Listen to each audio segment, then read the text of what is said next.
Hello friends, welcome back my YouTube channel. आज हम बात करेंगे प्रेगनेंसी में खतरे के संकेत 3 की, यानी कि थर्ड पार्ट की, क्योंकि 2 पार्ट हमारे बने हुए हैं, ये तीसरा है। इसमें कुछ ऐसे संकेत की बात करेंगे जो प्रेगनेंसी के दौरान वैसे तो नॉर्मल है, लेकिन अगर ज़्यादा होते हैं तो आपको डॉक्टर को ज़रूर दिखाना चाहिए, क्योंकि सभी महिलाओं का शरीर अलग अलग होता है और सभी में कुछ चेंजेस अलग अलग होते हैं। क्योंकि हो सकता है दूसरों के लिए तो काफ़ी नॉर्मल हो, मामूली सी बात हो, उनको प्रेगनेंसी के दौरान ऐसा होता है, लेकिन अगर बहुत ज़्यादा अति होते हैं तो ये आपकी प्रेगनेंसी, हेल्दी प्रेगनेंसी के सिम्टम्स नहीं है। तो आज हम जो नेक्स्ट पॉइंट है उसकी बात करने वाले हैं, तो वो है फीवर, यानी कि बुखार। अगर बुखार आपको 1 से ज़्यादा दिन रहता है प्रेगनेंसी के दौरान, ये काफ़ी कॉमन है कि आपको सर्दी हो गई है, खांसी हो गई, कोल्ड हो गया, कफ हो गया, तो नॉर्मल सी बातें कभी कभी हो जाता है क्योंकि हार्मोनल चेंजेस की वजह से। अगर इस दौरान, क्योंकि प्रेगनेंसी के दौरान अगर फीवर है तो फ्लू जम्स का खतरा तो बना रहता ही है। अगर आपको 100 फ़ारेनहाइट से ज़्यादा फीवर है तो डॉक्टर को ज़रूर दिखाइए। मन से आप कुछ भी पैरासिटामोल दवाई नहीं ले सकते, क्योंकि इससे आपके बच्चे का प्रभाव ज़्यादा देखा जा सकता है, उस पर प्रभाव बहुत ज़्यादा होता है। तो प्रेगनेंसी के दौरान बहुत सी ऐसी वायरस होती हैं जिससे आपको कुछ भी एंटीबायोटिक जो टेबलेट्स रहती हैं उनको लेने से बचना चाहिए। पहले तो आप आराम करने की कोशिश कीजिए। आपको बहुत ज़्यादा बुखार है तो आप ठंडे पानी की पट्टियाँ रख सकते हैं, और कुछ भी घर में जो नॉर्मली जो चीज़ें रहती हैं आप बनाकर वो खा सकते हैं। लेकिन ध्यान ये रखना है कि वो बेबी के लिए भी हेल्दी हो, आपके लिए भी हेल्दी हो, आपको कोई नुकसान ना पहुँचाए।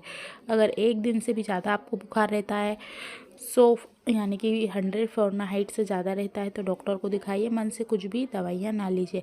अगले पॉइंट की बात करते हैं, वो है मसूड़ों से खून आना, यानी कि दांतों से, दाढ़ों से ब्लीडिंग होना। प्रेगनेंसी के दौरान एक महिला के शरीर में जितना हार्मोनल बदलाव होते हैं उसकी वजह से आपके दांत और मसूड़ों का सेंसिटिव और सॉफ्ट हो जाना काफ़ी नॉर्मल बात है, और कई बार कई महिलाओं को हो जाता है।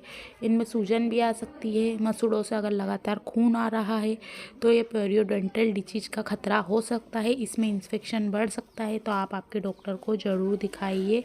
मन से कुछ भी ऐसी चीज़ें ना करें जिससे आपको परेशानी हो, क्योंकि कभी कभी मन से करने से और परेशानियां बढ़ जाती हैं कम होने की बजाय। तो हमने इस वीडियो में जाना है, हमारी 3 वीडियो बनी हुई है इस टॉपिक पर, कि अलग अलग संकेत आपको दिख सकते हैं। तो ये कुछ प्रेगनेंसी में खतरे के संकेत हो सकते हैं, कुछ डेंजरस प्रेगनेंसी हो सकती है।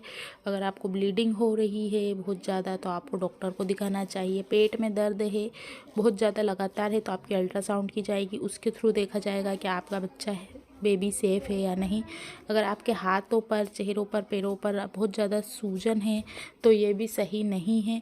अगर बहुत ज़्यादा खुजली होती है तो ये भी सही नहीं है, क्योंकि नॉर्मली तो सारे सिम्टम्स होना है कभी ना कभी किसी ना किसी महिला को प्रेगनेंसी जर्नी के दौरान 1 से 9th मंथ तक देखे जाते हैं, लेकिन बहुत ज़्यादा हैं तो आप इसे अवॉइड ना करें। अगर आपको धुंधला नज़र आता है, कुछ भी खाते या पीते हैं तुरंत उल्टियाँ होने लगती हैं, या प्रेगनेंसी की जगह आपको बहुत ज़्यादा खुजली होती है, बहुत सारी लोशन यूज़ कर ली, तो आपको बिल्कुल भी फ़ायदा नहीं होता है, क्योंकि रेयर बीमारी कोलेस्ट्रिस हो सकती है, तो इसे भी अवॉइड ना करें। अगर आपको फ्लू है और आपने फ्लू का टीका नहीं लगवाया है, यानी कि जो 5वें महीने में और 4थे महीने में टीका लगता है गर्भवती महिलाओं को, आपने वो नहीं लगाया है, तो इससे भी आपके बच्चे को पोषण नहीं मिल पाता है और जो जन्म दोष हो सकता है बच्चे में। तो आप इस बात का ध्यान रखिए। ब्लीडिंग होना, ज़्यादा उल्टी होना, तेज़ बुखार होना, बच्चे की मूवमेंट बिल्कुल भी फील ना होना, ये कुछ ऐसे सिम्टम्स हैं जो आपको अगर प्रेगनेंसी के दौरान दिखाई देते हैं, अति होते हैं, तो आपको आपके डॉक्टर को ज़रूर दिखाना चाहिए। सो फ्रेंड, आज की वीडियो में बस इतना ही। वीडियो को लाइक ज़रूर कीजिए, अपने फ्रेंड के साथ शेयर कीजिए। कुछ क्वेश्चन है तो आप पूछ सकते हैं, बेल आइकन को प्रेस करना ना भूलें। Thanks for watching for this video.